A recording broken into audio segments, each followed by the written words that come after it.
All right,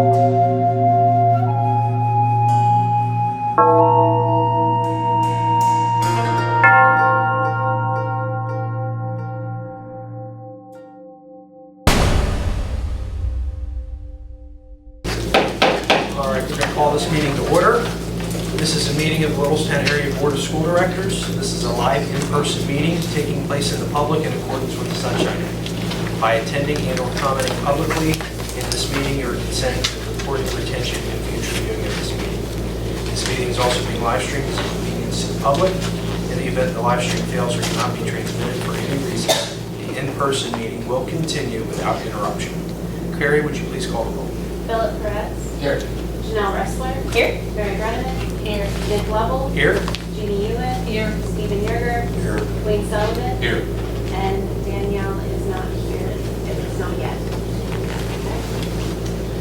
Please stand for the pledge of allegiance and moment of silence.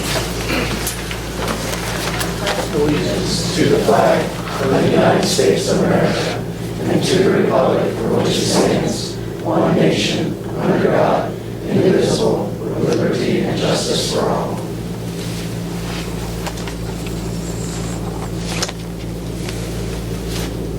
Thank you.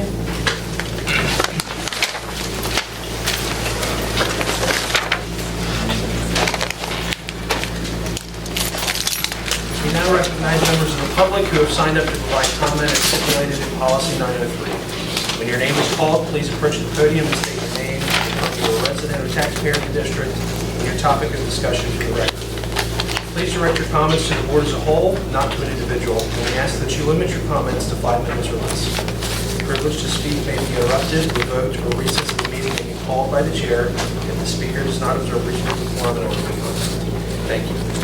Suzanne Johnson.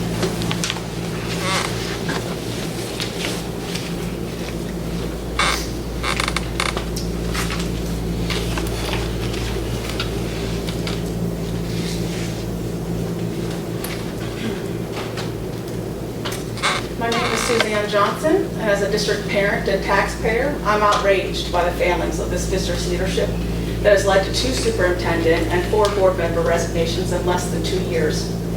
These unprecedented resignations have provided the opportunity for political extremists to appoint their loyalists, including Yerger, Ewan, Perez, and another that will fill the latest board vacancy and interim superintendent.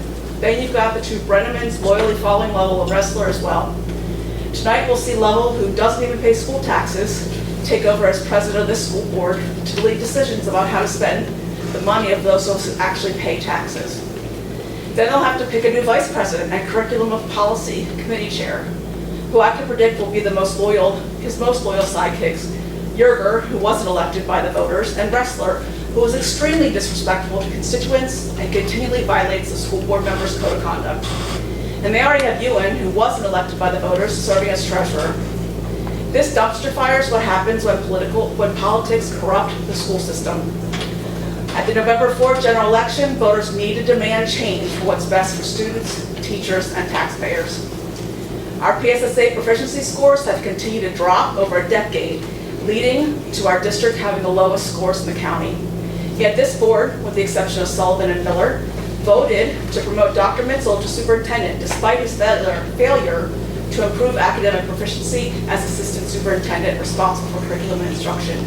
This is not putting students first. And now, after less than a year, Dr. Mitchell has resigned and the district has delayed a response to my request for the outcome of annual performance reviews.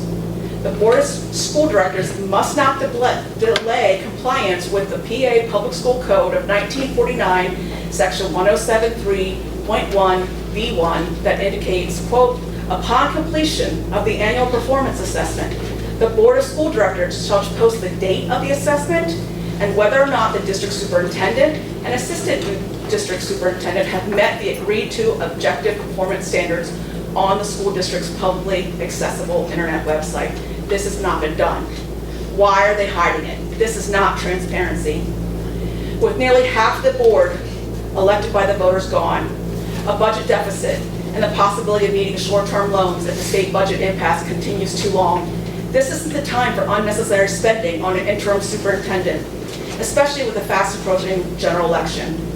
just as many other school districts have done, we should have the assistant superintendent serve as interim superintendent, and the new school board elected by the voters should complete a thorough search and selection process for a permanent superintendent that will build a solid future with our district. I refuse to stand by while this district's leadership attempts to silence and intimidate the constituents they are responsible for serving. I and others make public statements, send emails, and use every other avenue possible to communicate with district leadership, just to be ignored or disrespected. According to the Sunshine Act FAQs posted on the PA Office of Open Records, quote, although members of the agency are not required to provide an answer, it is good practice to do so whenever possible. Answering questions can demonstrate commitment to helping constituents, end quote. You refuse to respond to your constituents. All too often, we see 8-to-1 votes with little to no discussion as to why school members are voting the way they are, and leave the public wondering how much is being done behind closed doors. I have made every attempt to address this district's repeated violations of the Sunshine Act and blatant disregard for open government to no avail. This has left me no other choice than to file a case on August 20th in the Court of Common Pleas to compel the school district, the school board, Dr. Mitzel, and school directors Thompson, Lovell, and Ressler to do their legal duty to comply with the Sunshine Act provisions for open meetings and discontinue their excessive and unnecessary attempts to limit public participation and transparency. It's more than time to set politics aside and put the students and taxpayers first. Ms. Donna Bayless.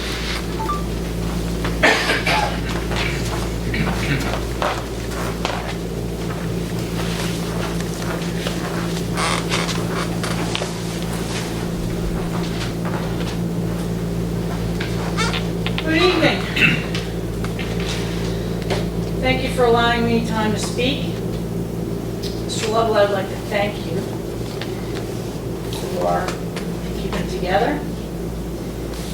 You're doing a good job of leading by example. Ms. Ewing, your under whispers, shaking your head, raising your eyebrows when someone's giving public comment is disrespectful and not appreciated. Maybe you could talk to Mr. Lovell. He's holding it together. He's doing a good job. Two things I wanted to speak with you tonight about. One is I don't necessarily see, and I'm not sure the public does either, the reason to move so quickly and take nominations for president and vice president of your board when you still have one board position or one board seat unfilled. Nick's vice president, he's doing a good job. He was good last week as well, handled the meeting nicely. I think he can keep it up. I have full respect in him that he could do that.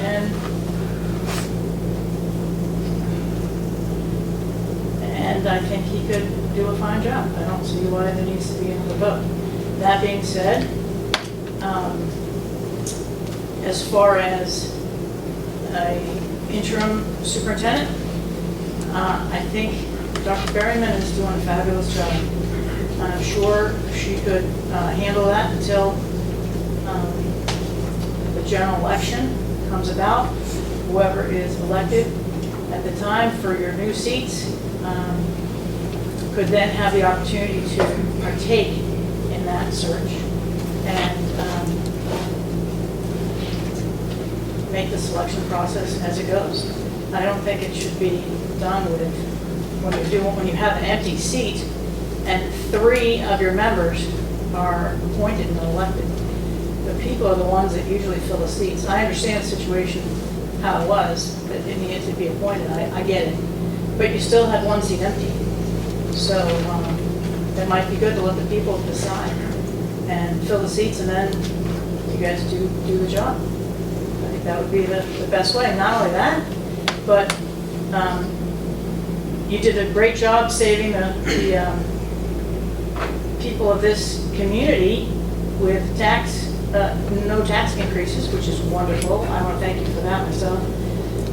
And you can do that again by saving the cost of an interim superintendent search or an interim superintendent, both, and just go with Dr. Berryman. She's very capable. It's for a short period of time. And you still have all of the other faculty and staff here that can help her as well. So I think it would work, and you'd save a lot of money. The public always likes it when you save money. But I thank you for your time. I thank you for letting me speak this evening, and good luck in your endeavors tonight. Okay, we first up have Gil to give us the update on middle school, high school project. And I think Gil has some sidekicks along with him tonight as well to I don't know if they want to acknowledge me or not.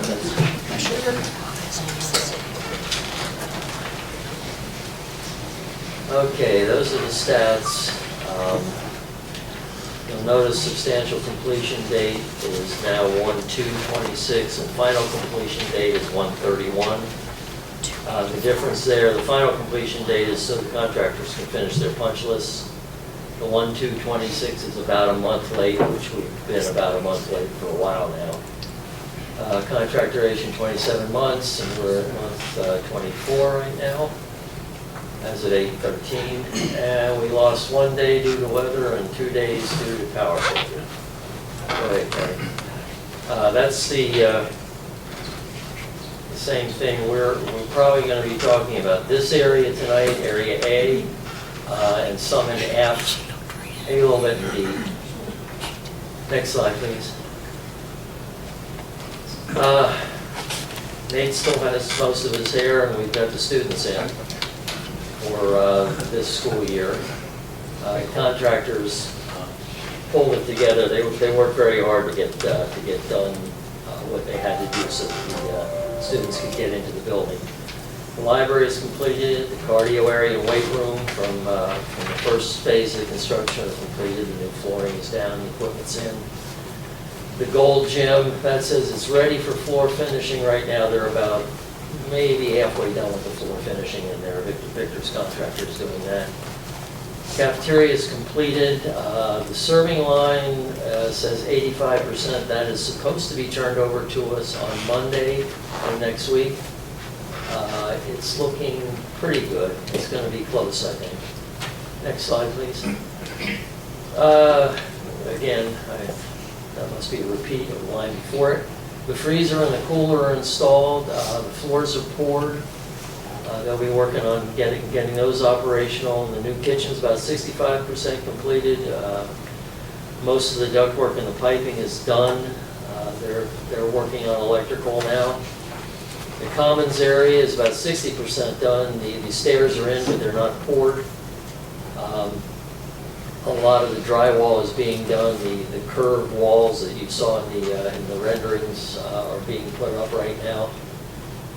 And block work for the bathrooms has started in the renovated area.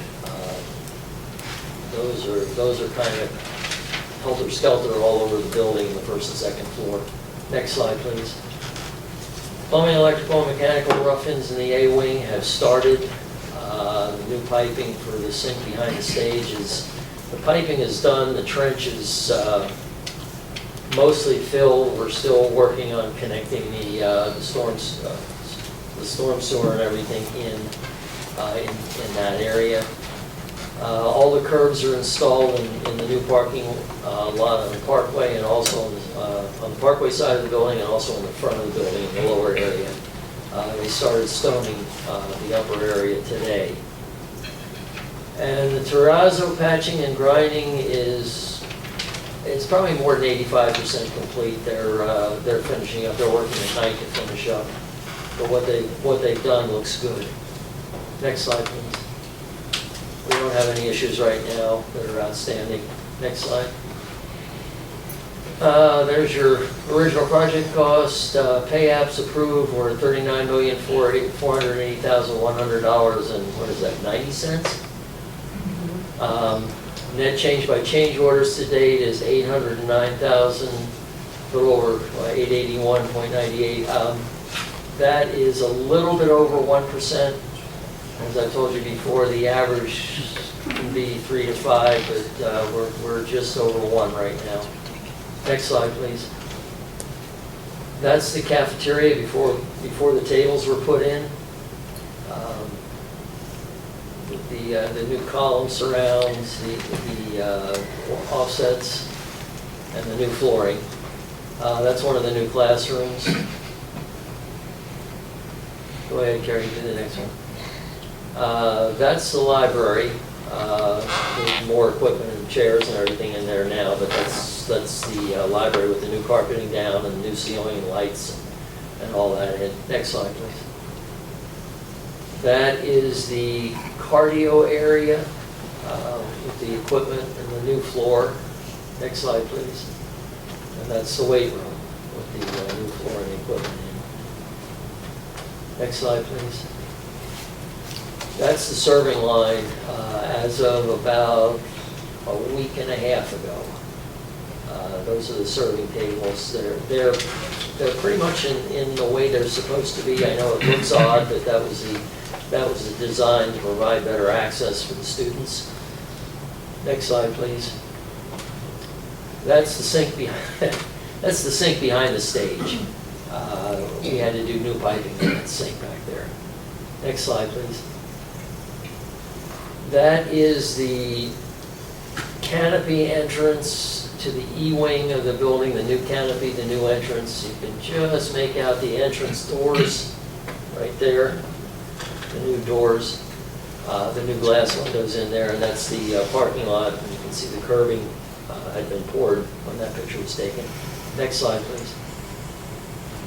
That's looking out from the commons area into the patio area. Those are the columns. They'll have fence between them, similar to what we have at the stadium.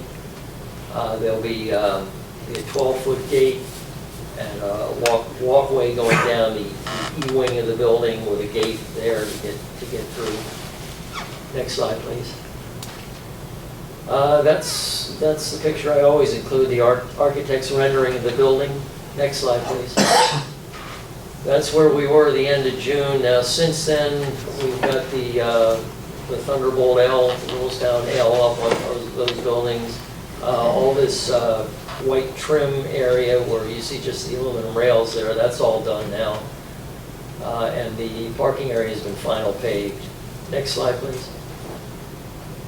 That's another view of the building along the E-wing on the upper side of it, showing the front entrance.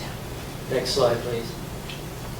Now that's an entire view of the back area of the building. This is the new kitchen area.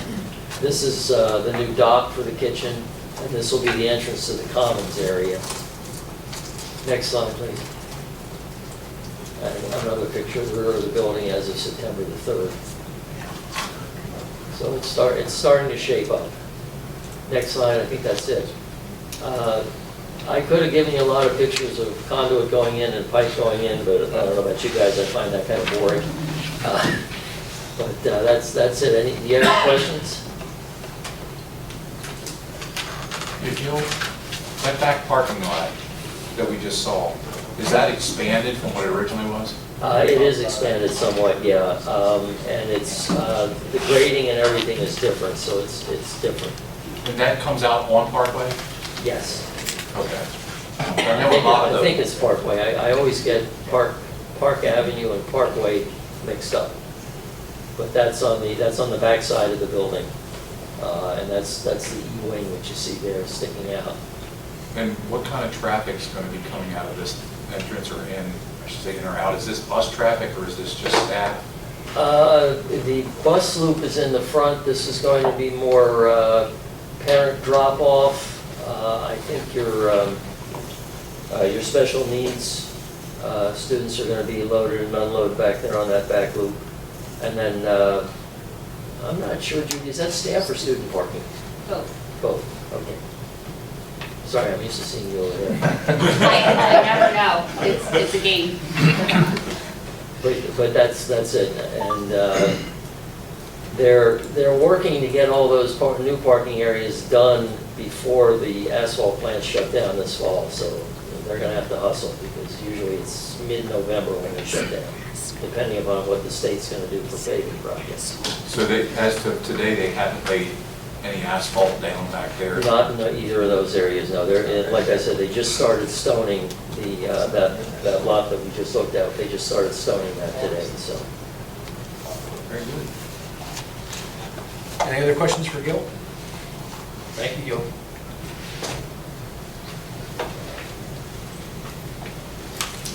Mr. Linky. Good evening. We have new phases here.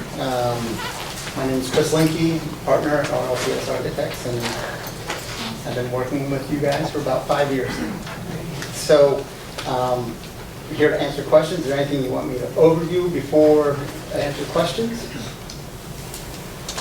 I think one of the things, Chris, that we talked about was just going over the change order process, what everything looks like, talking a little bit about Med-Ed, some of those questions and things that I've talked with you about. I know you've got Bill here tonight instead of Jim, but Yeah, sorry, Jim had travel complications, so Yeah.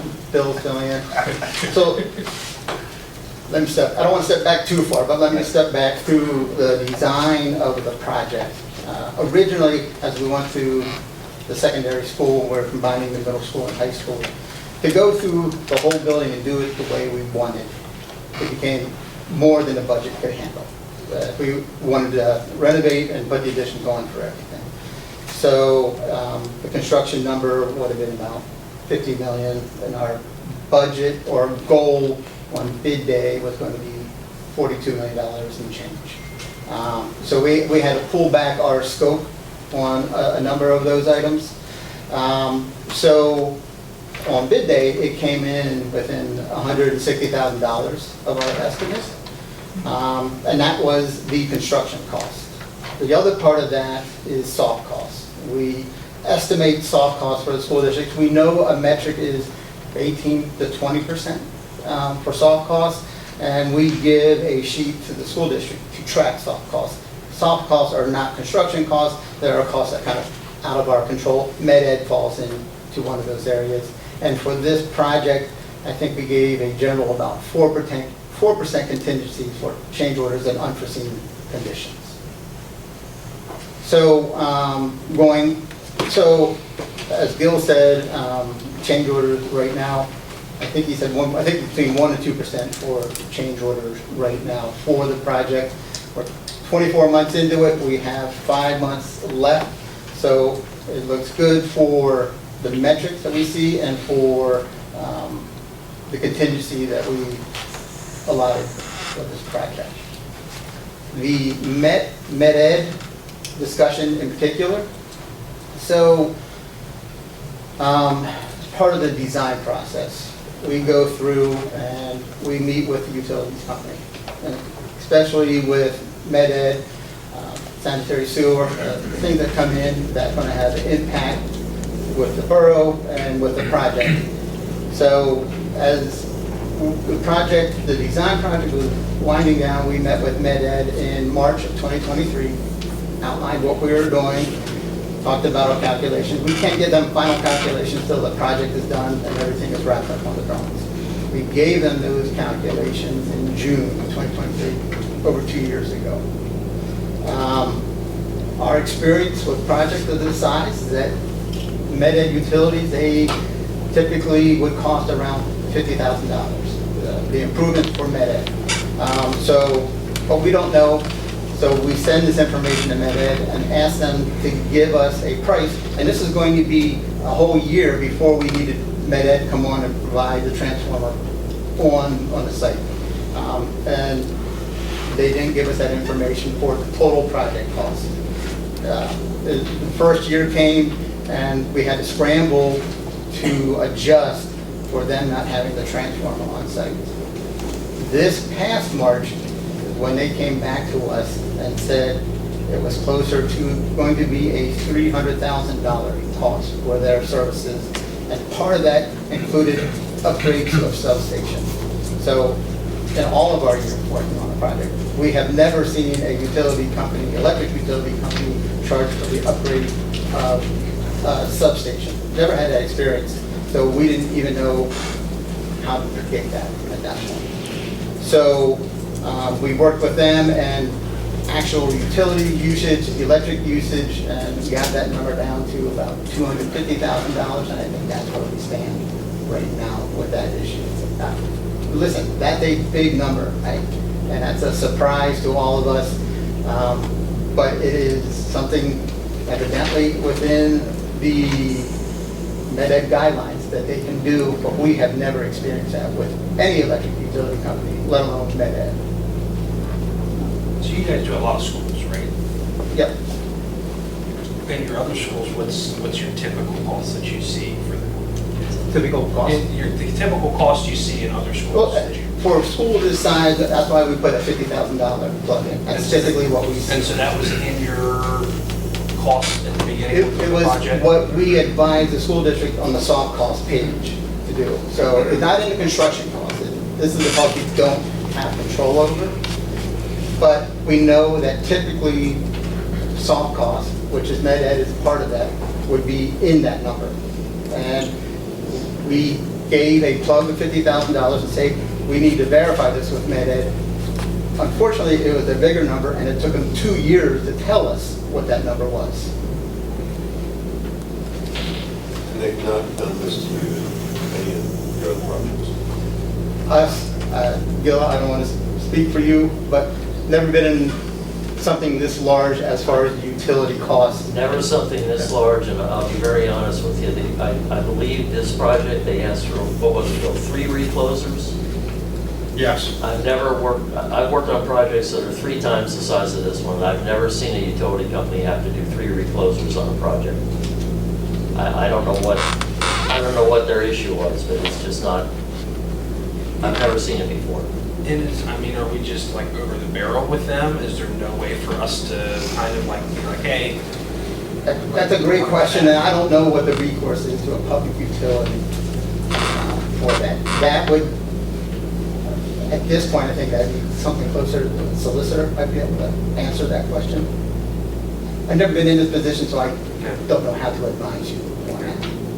Because I'm sure from what you're telling us, I don't know that it was within your control, but $250,000, $300,000 on the backs of the taxpayers. It's a shocking number. Shocking. I agree with you completely on that. Isn't that happening to a lot of people in the district after that blackout for a week? That their costs have gone up because of the substations and everything that they're installing? This all came before that blackout. Oh, okay. And I will say that, having been involved, my name is Bill Hoover, I represent Reese Hackman Engineering. I'm our construction administrator overseeing the project on behalf of our design. Jim Hackman is our partner in charge. Fortunately, he couldn't make it, so he asked me to step in. But to back up some of what Chris said, very early in design, before it even went out for bid, we met on site with MEDED, went over the whole scope of the project, went over the estimated, and gave them all the new loads at that point based on our design. And then as we were approaching the very first summer, our expectation was that the new power would be completely installed and upgraded, not this past summer, the summer a year ago. Well, as we were getting closer, we were not getting any response from MEDED, so we were on numerous phone calls trying to get a schedule together, and that was when we were told by them that they only did enough of their engineering to cover the phase 1. So we broke it out in more detailed information just so we can get enough power for last school year. Immediately after school started last year, we started contacting and working with MEDED. It started out on a monthly basis until January, and then we went to weekly meetings to get concrete dates and a schedule on when the final upgrade was going to happen. And it was right around March or April was when they informed us that it would be in the area of $300,000, to which we pushed back. We asked the same question as you did. This is a public entity, this is taxpayer money. We had never heard this before. So we were asking them the same questions in all those meetings. Dr. Mitchell was there in those meetings as well. So We did challenge them on all of these costs. We did everything we could on our end to make recommendations to reduce that cost, which brought it down from $300,000 down to around the $250,000. But that was where they stuck their, kind of put their heels in the ground, and this is what it's going to take to do the upgrades. And when you all do other projects, do you never get that cost on the front end and have that included in the project cost for the client? That scope, you mean? What are the electrical upgrades that are related to that? So we have a hold number in there, and then we hold our best guess until the utility company gets back to us. It doesn't usually take 2 years for the utility company to get back to us, and usually that $50,000 number is in the ballpark. And was that in the contingency, or was that in the project cost? As Chris mentioned, it was in the soft cost. So we have a whole soft cost list of about 50 things, and that 50,000 was in that as an estimated soft cost for electric reconnect. We also, just as an example, sanitary sewer number, because of some issues you ran with ACEs, we doubled what that number was. But that worked out well because we were able to transfer some of our sewer numbers from the middle school to the high school. So we padded that number knowing that there were going to be issues. That worked out. This other one went the wrong way. I think one of the things that we could potentially do if the board wished, recourse for Med-Ed or public utilities. I had contacted the PUC, Public Utility Commission. That is a commission that works for the consumer for public utilities. So if there's an issue or concern, there could be something that the board could provide or submit to PUC in relation to any costs or anything that we believe Med-Ed might have done errantly or unknowingly or not given us enough time in advance to prepare fully for it. So that is just one option. If the board would wish to do that, there could be a PUC complaint. I will tell you they are very responsive to you when you contact the PUC.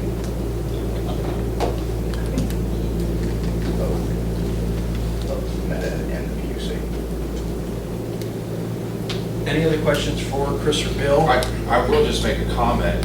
Considering we just had approved $250,000 for their costs, the substation that supplies power to here blew up. And that is kind of ironic because they had an old Alice Chalmers transformer there. And that's not even in existence since '72. So when you talk about upgrading a facility like that, they're already moving equipment in to upgrade. Plus they're going to move power from that substation all the way over here, the big lines, to help alleviate for future power outages. So there's costs incurred, I'm sure, between there and over here, Christ Church, I believe it is. They're moving power over there and setting another substation over here. They want to be able to alleviate power outages so the school suffered the same thing we just paid for. So inevitably, Med-Ed's, they do what they do, but their equipment is pretty old. And, we're paying for it, yeah, obviously. So anything else on the electrical stuff before we switch gears here?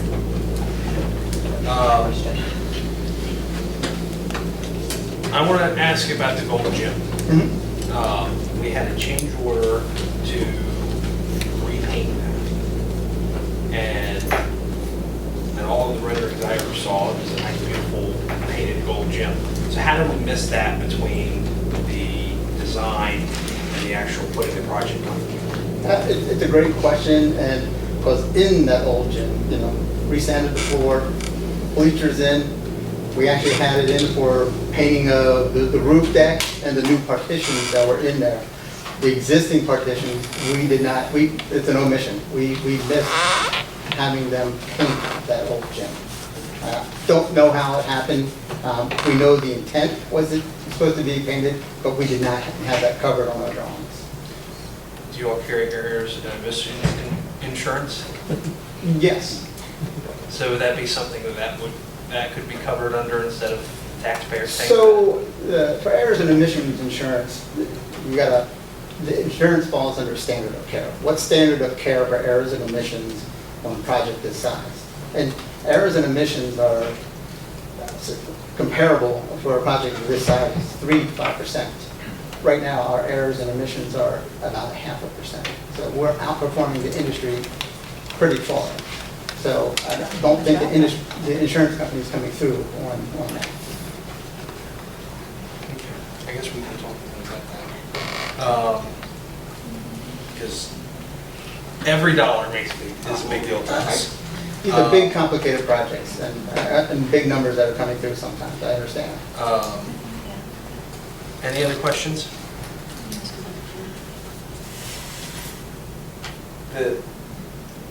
These guys don't monitor the work of the contractors.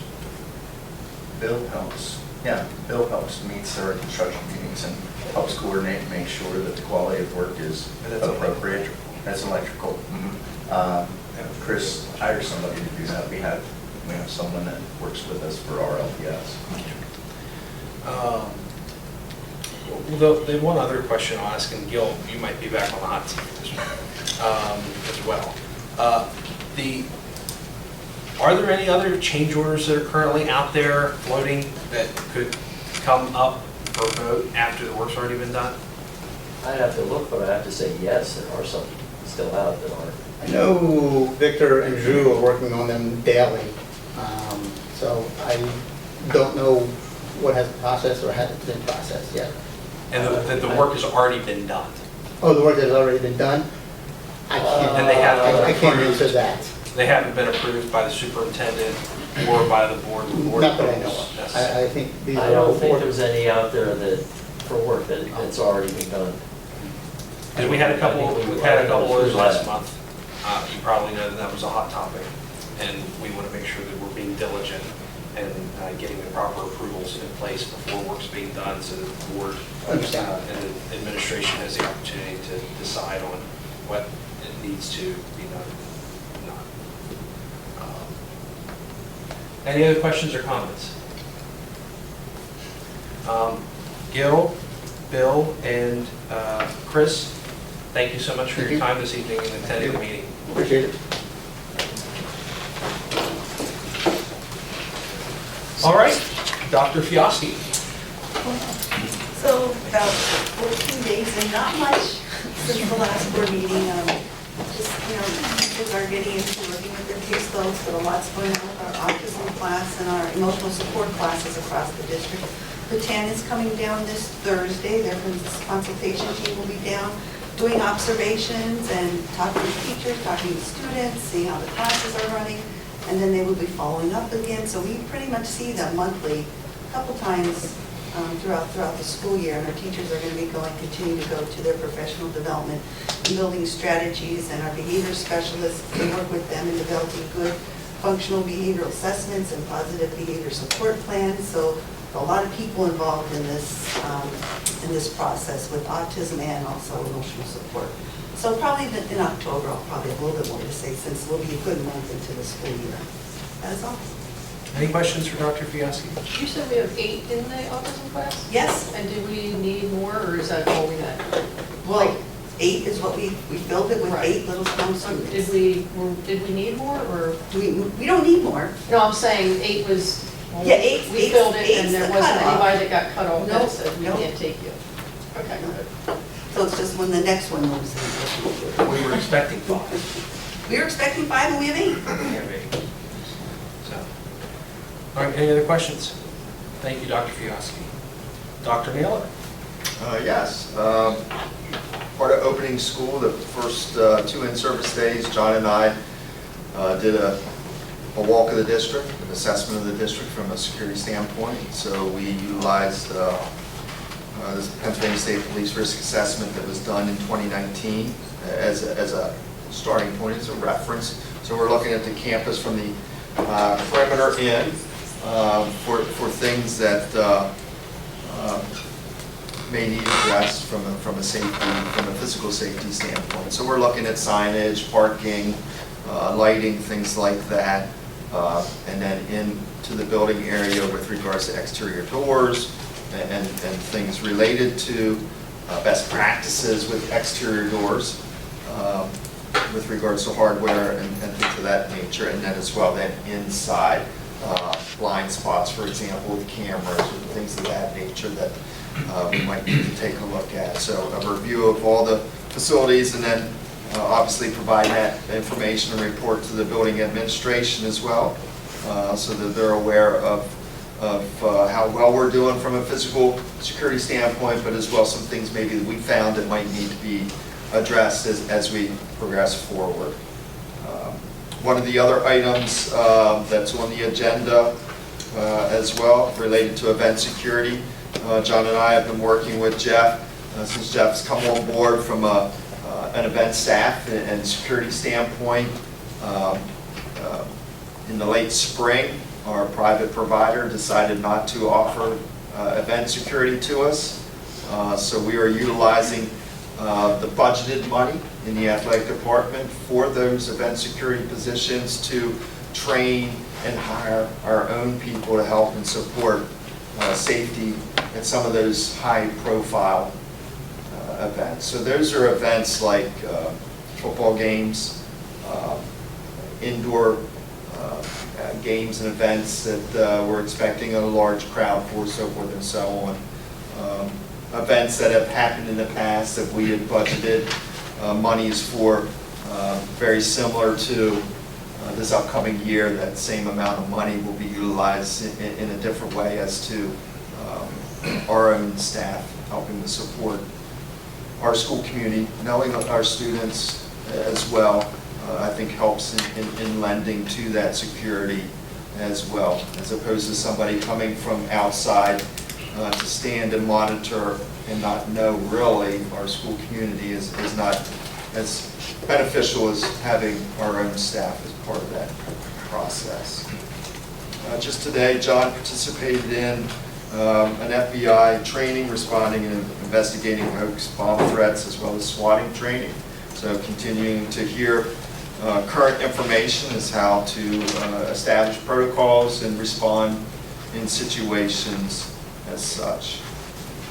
From a technology standpoint, just like Carolyn said, we're 14 days in, but those are a big 14 days in getting everything up and running for your staff and students from a technology standpoint, and providing the support to our staff through teacher and classroom equipment.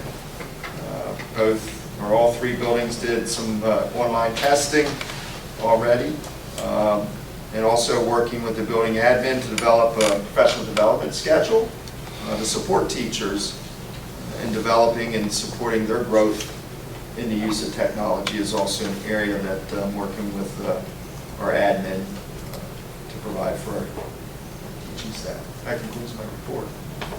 Thank you. Any questions from the board? One quick one, Phil Perez. Question on the event security. Are you working closely with the local police department and the state police, training your folks to be in contact with them? Yes, working closely with the Littlestown Police Department and John as well in providing the best services and educational training that we can, and coordinating as well, and having our local police department at our events as much as possible is something that we also try to support and foster, and I think that's something that you're seeing if you are at those events, that John is doing an excellent job in building those relationships in a positive manner. Any other questions for Dr. Naylor? Okay, on to Dr. Careyman. Good evening. We too had a good start to the school year, so I've been able to get out and see most of our new teachers already, so they've been a great addition. I start my building walkthroughs tomorrow at ACES. Next week I'll be at the high school, and then the weekend after that I will be going over to MAMS to start doing walkthroughs with the principals and seeing their teachers. Something I want to highlight is a recent report that came out. So the Littlestown High School, every year U.S. News and World Report comes out with a ranking of top high schools in the nation. So Littlestown ranked 1,918 out of 17,901. in the annual report that they do. Schools are ranked on their performance on state-required tests, graduation, how well they prepare students for college. The highest-ranked U.S. public schools in the U.S. News and World Report rankings are those with students who demonstrated outstanding outcomes above expectations in math, reading, and science state assessments, earned qualifying scores on an array of college-level exams, and graduated in high proportion, so our graduation rate. Littlestown High School is the top-ranked school in Adams County and the third-ranked school in Adams County, only following York Suburban and Susquehanna High Schools. In this state, our Littlestown High School ranked 22, which is in the top 3.3% roughly on state assessment proficiency, and 38th in the state, which is about 5.7% on state assessment overall performance. So doing really well at the high school, working with everything that ACES and MAMS does to help us get prepared for college and career, and then following some of the things that also go into this is like college readiness, career readiness, some of those benchmarks. Like 44% of our kids are taking AP tests or taking an AP course and exam at the high school, the passing rate on AP exams, graduation rates, those kind of things. So they have a matrix, an algorithm, they plug all of that in, and they produce this report every year, late to mid-August, somewhere in there. Is it 44% very, very high for AP classes? Yes, it is very high. Yes, and especially in a district our size, yes. And that is my report. Any questions for Dr. Benjamin? Hearing none, thank you. Mr. Shoemaker. All right, so we're going to jump into just operations first, and we'll come back to finance. So operations, transportation, the board approved to scrap and auction.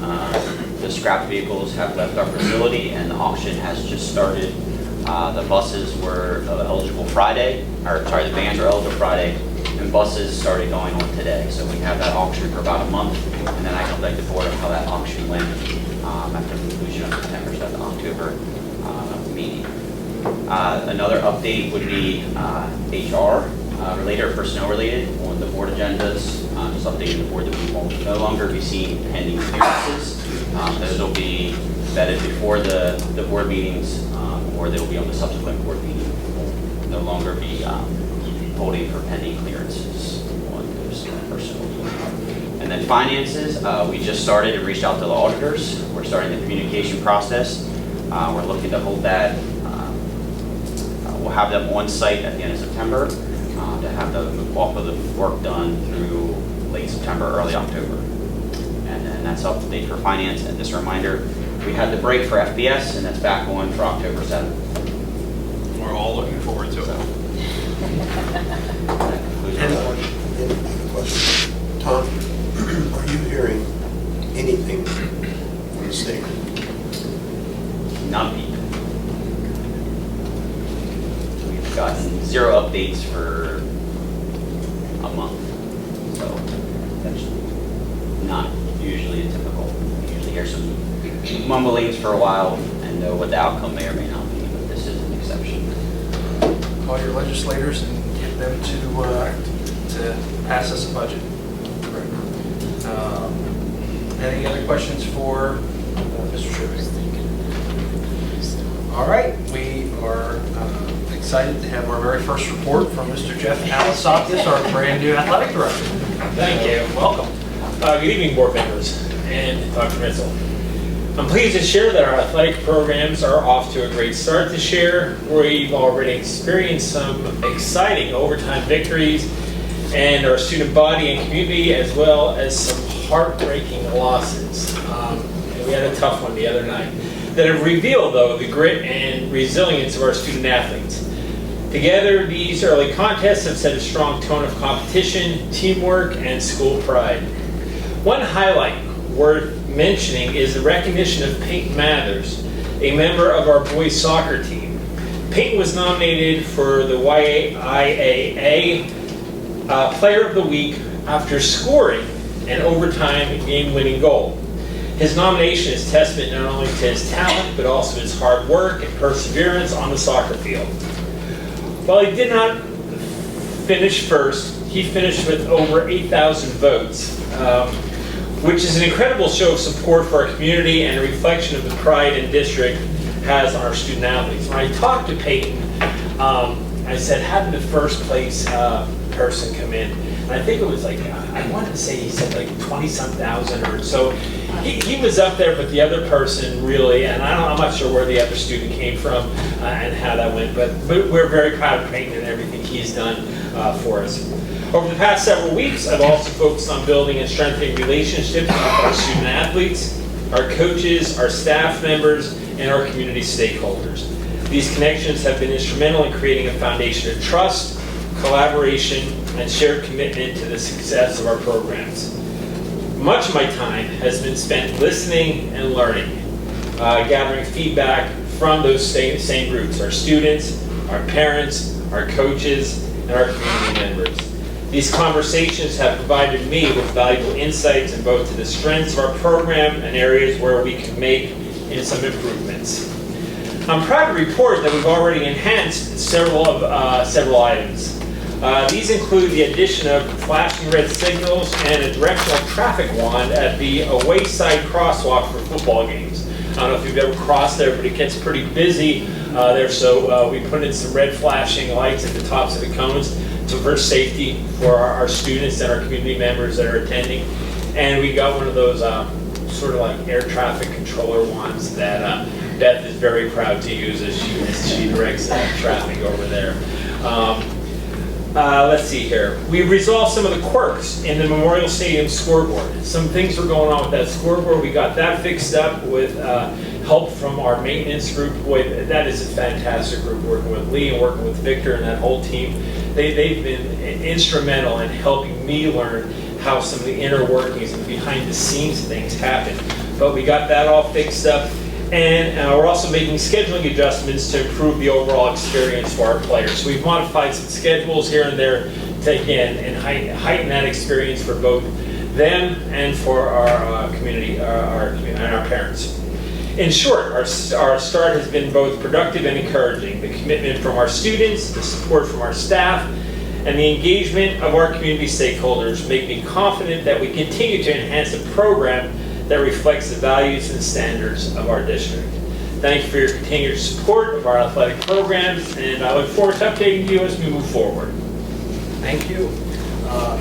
Questions from the board? I have a comment though. I saw the article on you with the York Dispatch. Yes. And I saw it online, and I have to say, hundreds of comments from people who absolutely love and support you. You must know a lot of people because you seem to be very well loved. And they all wished you well, and they thought you'd do great in that role. So I thought that was terrific to see. Thank you very much. Thank you. I appreciate it. Thank you. And thank you for jumping in and hitting the ground running so quick. Literally. Yeah, literally. Yeah. Thank you very much. Thank you very much, Mr. Alessandro. We appreciate your updates. All right, moving on to the review of the September 15th regular meeting agenda.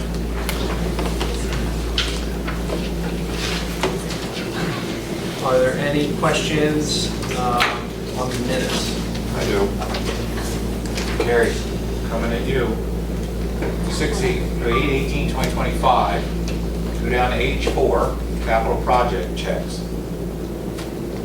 And it wasn't unanimous, I opposed it.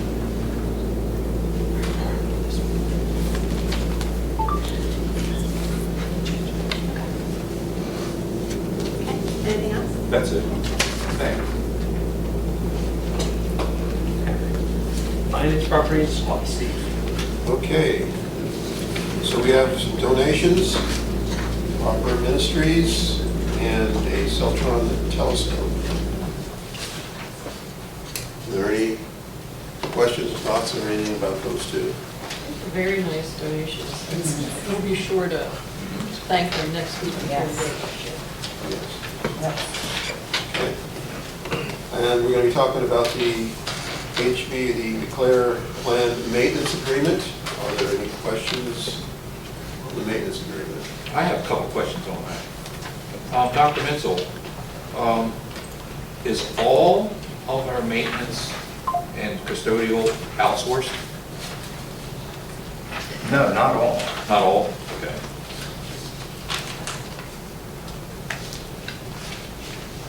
Any other questions? And this is for, I'm sorry, Steve. And this was for an additional to our regular staff, or? This is done every year for our HVAC, plumbing, mechanical, different things that we don't have the means to be able to pay experts for, and we contract with HB McClure to be able to provide that for the district in a specific area. So we've used them in the past, and they've performed well for us, and they come in reasonably priced, so we continue to work with them. Okay. They're pretty close to the cost from last year. I believe so. I believe it's pretty close. It's pretty comparable. Yeah. Any other questions or thoughts? Okay, and then we're going to go to the 2025-2026 annual investment plan. Any questions on that?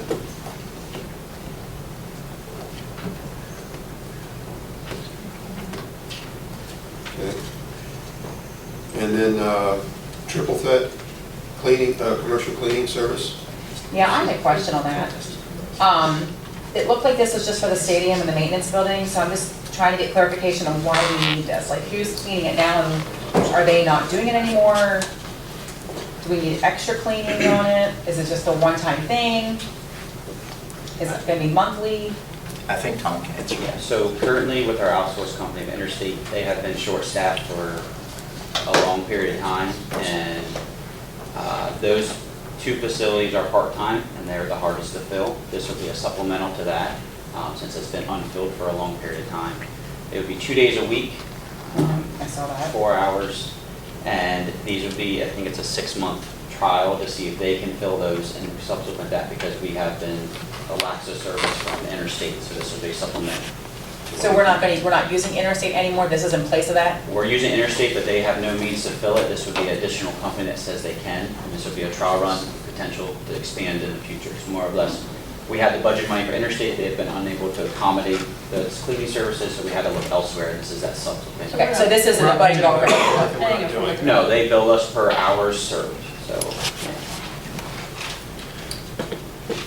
Okay. So this is, I'm just trying to get clarification. So this would be something that we might eventually, if they're do well, use triple threat instead of the Interstate? I would say Interstate, just like our prior company, had trouble filling positions, Right. and they had a one year-to-year contract, and just like any year, we'll relook at available companies, but this is a company that looked like they were accommodating. So right now it's supplemental, but we could possibly go that route? Yes. Okay. All right, any other thoughts on that? I want to circle back to basis for disposal. Any comments or questions on that? All right. Move down to payment of invoices on general fund checks. I would like to make a comment. Dr. Mitchell, I would like to shoot you an email shortly after this meeting, if not tomorrow morning, to meet with you to go over the Saxon and Stone attorney fees of $2,476.25. I'm assuming since I typed that in on Control F, it only came up one. So that looks like that's the one we're dealing with. I'd like to see those invoices. Okay. Thank you. And Mr. Sullivan, you're free to email him at any time if you'd like to see that. You don't have to wait till a board meeting. You can email him and he'll get that to you directly. Okay, sounds good. Thank you. Steve, we're still holding for questions on payment of invoices and treasurers. Right, I mean, just if there's any thoughts on, F2 through 7. And Tom, on the capital projects checks, that's the perma mulch and all that was approved. Right. Yes. And we'll have another upcoming round of approvals. They generally happen during the summer months when students are here. Okay, there's no other thoughts, then we'll just move to treasurer's report. Really, yeah. All right, under personnel, Well, hold on a second, before we move on, I'm sorry, on the treasurer's report, I wanted to ask the general fund budget year-to-date. I happened to see that figure sitting over there under finance. Tim, if you could explain this. It was 4 million last year, and it's saying 10 million this year. Did you see that under budget? General fund budget year-to-date? That's a typo. We'll get that corrected for the next. Okay. It should be the at or around the prior year's level. We'll Okay, correct that. thank you. That threw me when I saw it. I'm like, God, 10 million? any other questions on finance? Now moving on to personnel. Approval of, item A is approval of Appendix A event numbers. So Dr. Miller referenced this during his report. This is the addition and the restructuring of the athletic budget to take some of the game manager positions and the G-Force budgeted security positions to be able to account for Littlestown security, in-house event security positions. So these will be provided. This is just a restructuring. This isn't additional funds. These are updated. Bulk security. So this is the restructuring of that, and part of that, the money that is being used for that now, and you can correct me if I'm wrong, but of course, we are going back to the philosophy of game managers only being used when the athletic director is not available. Instead of there being a game manager that's being paid in addition to the athletic director, that should be their responsibilities. That wasn't apparently done in the past, but that's what needs to be done in the future. And Mr. Alasakis is on board with that, and he has made these budget adjustments, and we're able to add in-house bulk security because of it. Correct. So are there any questions on that? Did you say that, is that additional cost to the district? No. No additional cost. It's a restructuring of current budgeted funds. And it's actually approximately $3,000 Roughly, yes. cost savings Yes. to the district. Good. All right. Item B is approval of also Appendix A supplemental worker updates. This was discussed at the CCMP meeting in relationship to the newspaper and Minithon advisor positions being added in to receive stipends for the work that they do.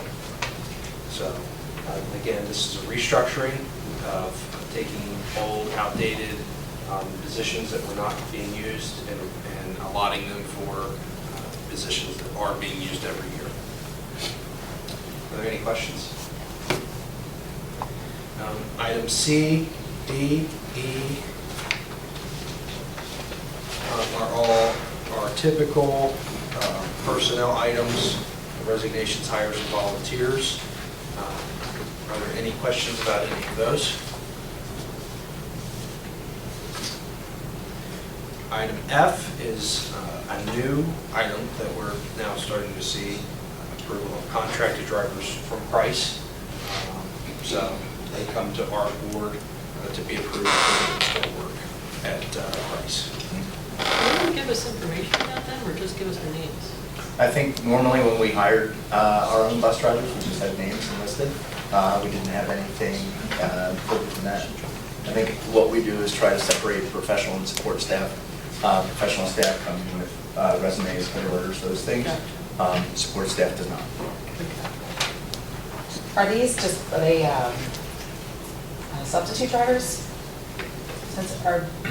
These would be contracted drivers from Christ that they could fill in at any point in time. Yeah, okay, that's what I'm making sure. Yes, correct. Okay. So I figured we have all of our bus routes permanent drivers, correct? Correct. Okay. Yep, they can fill in at any time. Okay. Thank you for clarifying. Sure. Item G is approval of overnight and out-of-state trips for FBLA and FFA. These are typical, they occur every year. Any questions on the personnel report? Hearing none, under curriculum, co-curriculum, and policy, item A is the first reading of the board policies that were discussed at the CCNP meeting last week and move forward to the full board for consideration. Are there any questions on any of those?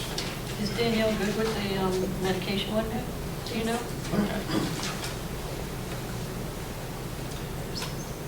Are there any other questions?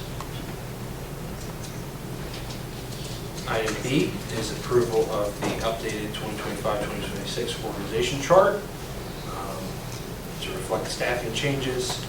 This was an item of discussion at our last board meeting.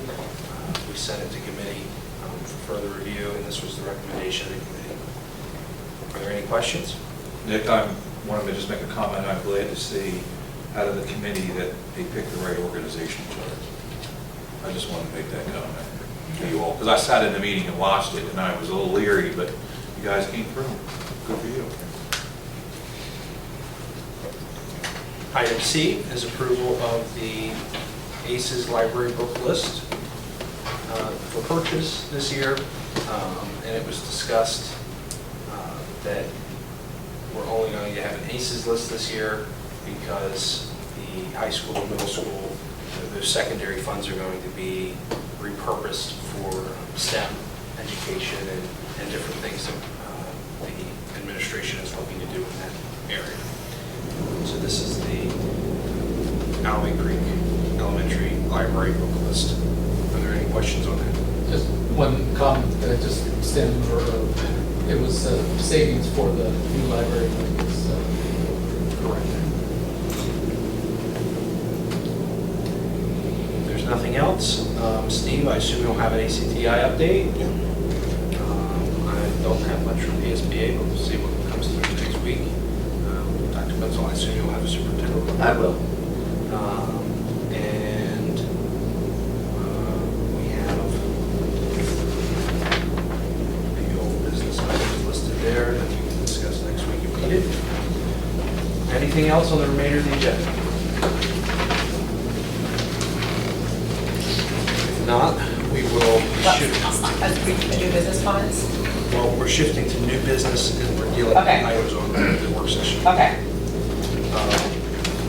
So, under new business, there are voting items of accepting the resignation of Paul Thompson as well as the election of a new board president. It's added to the agenda in accordance with the solicitor's advice. So that is why it's on for tonight's meeting. And this is just until This is the reorganization is until the December after the reorganization. election. So it's only 3 months. Correct. Less than. Correct.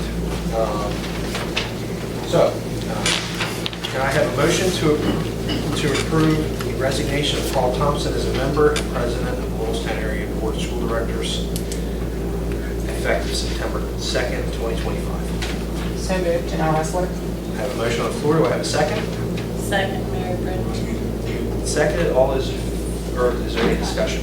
Yes. I'm a little concerned that on the resignation of Carl Thompson, I'm not seeing a sign. It's a resignation. No, it isn't. I don't see a sign with Carl. You didn't get one. Well, that's why I'm concerned. I mean, when Fred resigned, there was a sign. When Brian resigned, there was a sign. There's no signed resignation. He resigned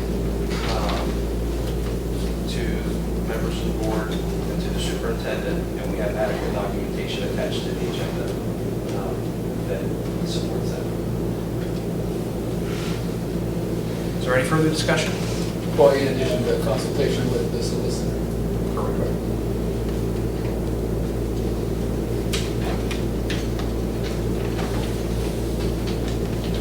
If there's no further discussion, all those in favor signify by saying aye.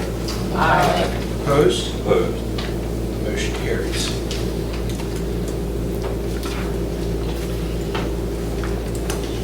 Okay, at this time, I will open the floor for nominations for board president.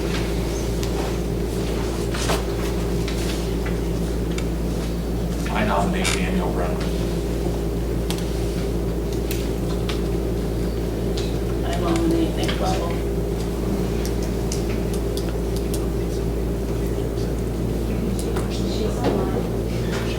Danielle's online?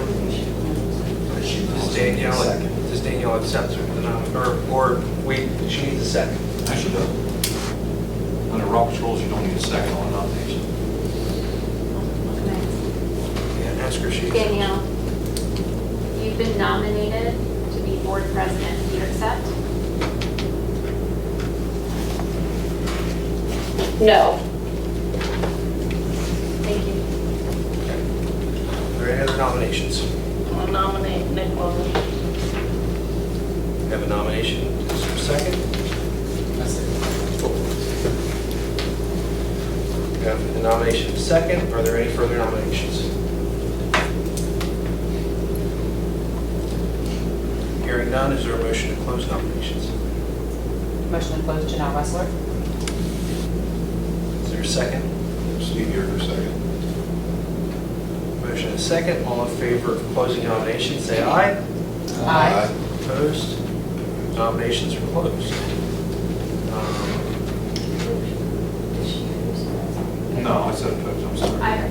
At this time, we have one nomination for the office of board president. This will be a yes or no vote. So all in favor of Nick Lovell serving as the board president, signify by saying aye. Aye. Opposed? Opposed. Motion carries. Okay.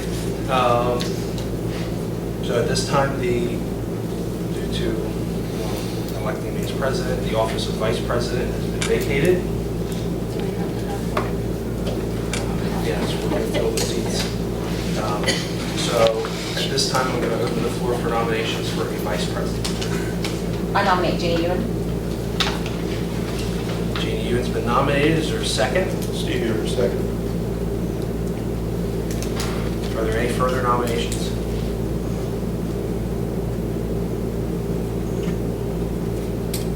Hearing none, is there a motion to close nominations? Motion to close, Janelle Wessler.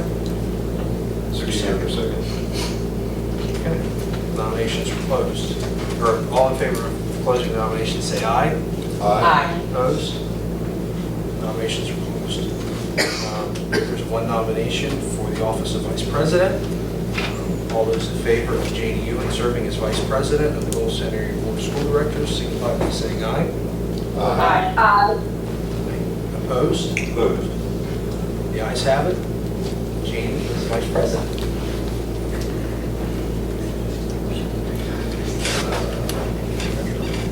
So at this time, due to Jean's election as the vice president of the board, we now have the office of treasurer that has been vacated.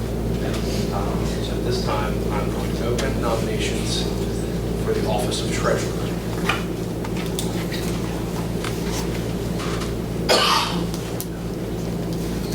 I'm going to vote Steve Yerger, or you nominate Steve Yerger to be the treasurer.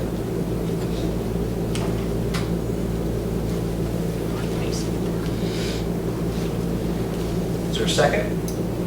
I'll second. Are there any further nominations?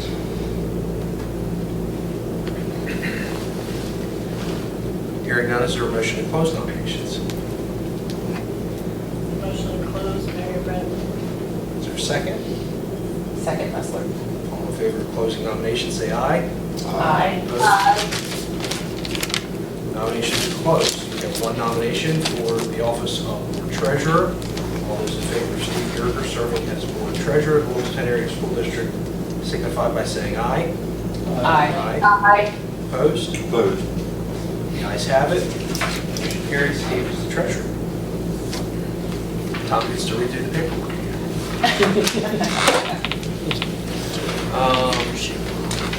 Okay, at this time, all agenda items have been addressed. Excuse me, I'd like to make a Sunshine Act challenge, please. Please state your objection. The Sunshine Act gives the public the right to comment on issues that are or may be before the board. Agencies must provide a reasonable opportunity for residents and/or taxpayers to comment on an issue before a decision takes place.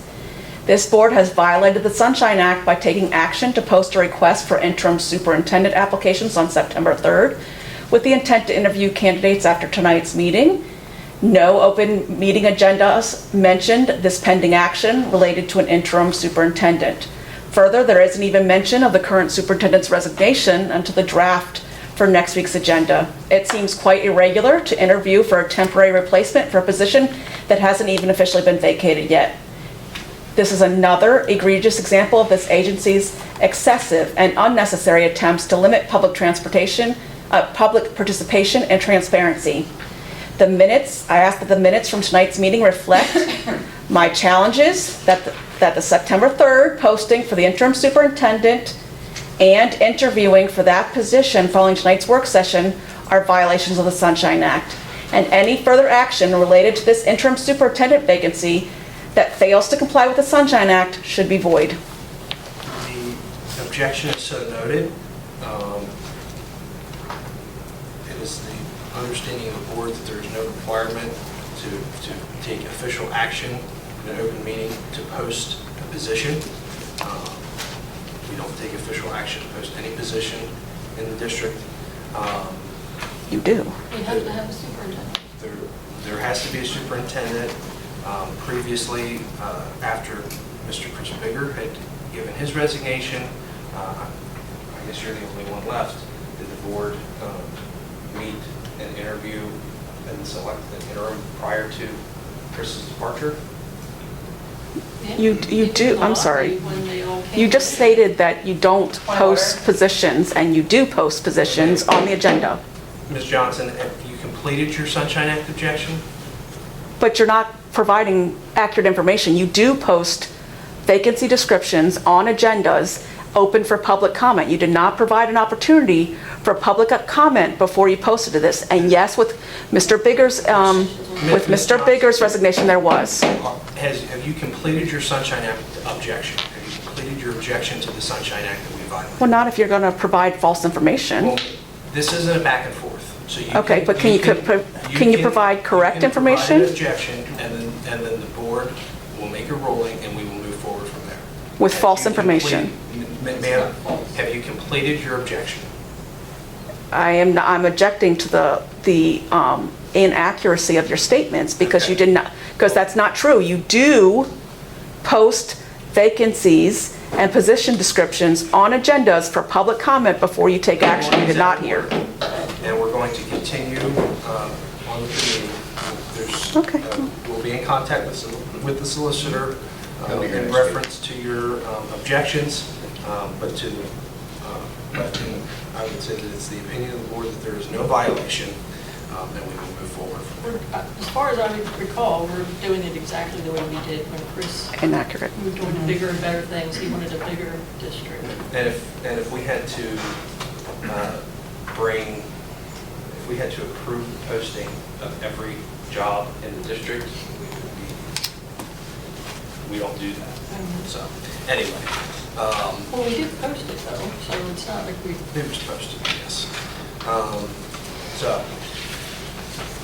Does anyone have anything, any board members have anything in the new business? I do. Yes. Ms. Brenneman, we'll gets the first. Okay. So I follow LASD class of 2032, and there have been several complaints about our children's book bags and how heavy they are, especially because they have to carry them from class to class to class, no locker availability, and everything that has to be in them. And then if they have a lunchbox and a water bottle on top of that, then you have to carry that as well. I did bring a book backpack so you guys can see how heavy it actually is. And we're talking 6th graders carrying these, some of which are not very big, and it's a lot of weight. It's like 16.8 pounds for one book bag. Can we ask Mrs. Golden to comment on that? Any Maple Avenue student who wants a locker, they have one upon request of their Hulu teacher. And they get a lock. I think I remember that. And you can provide your own locker, we do have locks, but all you have to do is ask your Hulu teacher. I do remember you have to ask. To use the lockers, but anyone can have one upon request. But now, do the students have time between classes to get to a locker? It's the same amount of time between classes that it's always been when we gave everybody lockers, so nothing there has changed. It's just students, generally speaking, with a binder and an iPad and traveling the building, just don't find that they need lockers. But anyone who wants or needs one, all they need to do is ask their homeroom teacher. And we do have a handful of students who do take us up on it. Yeah, because obviously the sixth graders have more than one iPad and one binder. They have a lot of stuff. Yep. So, and anyone who wants to check out the video, Yeah, but I do remember that they don't get a lock unless they ask for it. Right, and we have made that clear to the students and the staff. We have said that to the students many times, that all they need to do is ask if they want a locker. Thank you. You're welcome. I'll make sure that. Just ask their homeroom teacher. Okay. I have something there. Janelle had already said. Sorry. Janelle? I just wanted to clear up some, Ms. Johnson, she misspoke tonight during her public comment about her right to know with the superintendent assessment. On September 5th at 4 o'clock, she was responded to by our business secretary, school board secretary. She received an email with a 30-day extension, so that was not true when she spoke. The board members have responded to her emails. And third, just to clarify that this Pennsylvania budget that we don't have affects every school in Pennsylvania. There are 500 schools in Pennsylvania. So this doesn't just affect Littlestown, it affects every school district. And obviously through what Tom shared tonight, he's heard nothing, and that seems to be uncharted waters normal this time of year. So I think we're all a little shaky right now because it can be a little scary, but it does affect every school district, not just Littlestown. Wait. I don't know if this would be inappropriate or not, but I wanted to bring up the interim superintendent search. We're going to be meeting in executive. Yeah, I know, but I'm not going to bring up the specifics of that. I just wanted to say in an open meeting that I feel, and I'm just one person, that Judy Berryman should be the one to take over for Dr. Mitchell until we can hire a permanent superintendent. We voted on her within 11 months ago to be the assistant superintendent, and even if Dr. Mitchell had left or was sick, she'd still be doing it anyway. I don't know why we're going to go through this process tonight to hire somebody else when we could just have Judy take the spot. She's going to do her job and the superintendent? Yeah, I think she can handle it. I do. I really do. I will say, I appreciate your opinion, I respect your opinion. It is inappropriate to make an opinion on which candidates should be selected for. It's not that I'm selecting, I'm just saying we're just waiting personnel, should this be before executive this is session? decided. So Well, this is I can have my opinion. It I mean, is a you- personnel matter, and it's really not Is appropriate it- well- as a board member to make that comment. You asked if it was appropriate or not, I'm telling you it's not appropriate, but Well- you can continue. Is there anything else? Prior to this meeting, the board met in executive session to receive information related to real estate matters. The board will meet in executive session post adjournment of this meeting to conduct interviews for interim superintendent. Can I have a motion to adjourn? So moved, Janelle Ressler. Steve, you're second. All those in favor signify by saying aye. Aye. Opposed? We're adjourned.